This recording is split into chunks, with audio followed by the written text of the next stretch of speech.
Power star Pawan Singh ji का गाना जो टी सीरीज से 14 फरवरी को गाना आने वाला था, वो गाना का क्या हुआ, वो गाना अब आएगा या फिर नहीं, इसी के बारे में इस वीडियो में हम बात करने वाले हैं। तो वीडियो में लास्ट तक बने रहेगा। जी हाँ, नमस्कार दोस्तों, आप सभी लोगों का स्वागत है हमारा चैनल पीएस न्यूज़ में। वीडियो को आगे देखने से पहले लाइक करिएगा, चैनल पे रहे तो सब्सक्राइब करिएगा, घंटी कॉल पे सिलेक्ट करके इस वीडियो को आगे शेयर जरूर करिएगा।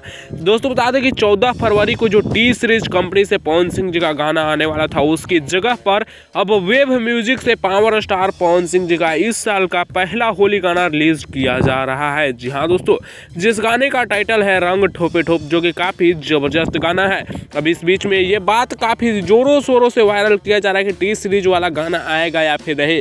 तो मुझे जहां तक लगता है कि अब टी सीरीज वाला गाना नहीं आएगा। जी हाँ दोस्तों, क्योंकि शायद उस गाने का recording power star Pawan Singh ji अब तक नहीं कर पाए हैं, और यही वजह है कि जिसके कारण वो गाना नहीं आ रहा है, और उसकी जगह पर वेब म्यूजिक से गाना लाया जा रहा है। इस साल का पहला होली का गाना जो कि पावर स्टार पवन सिंह जी का होने वाला है।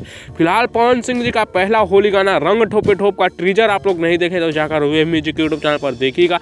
काफ़ी ज़बरदस्त और काफ़ी हाई लेवल का ट्रीजर है। नीचे देख लिए हैं तो कमेंट्स में बताइएगा कि गाना कैसा होने वाला है और गाना आप क्या कुछ ज़बरदस्त है उस गाने में। सो इस वीडियो को मैं यहीं पर ख़त्म कर रहा हूँ। वीडियो पसंद आया होगा तो लाइक शेयर सब्सक्राइब करिएगा। लेटेस्ट वीडियो के लिए चैनल को सब्सक्राइब जरूर करिएगा।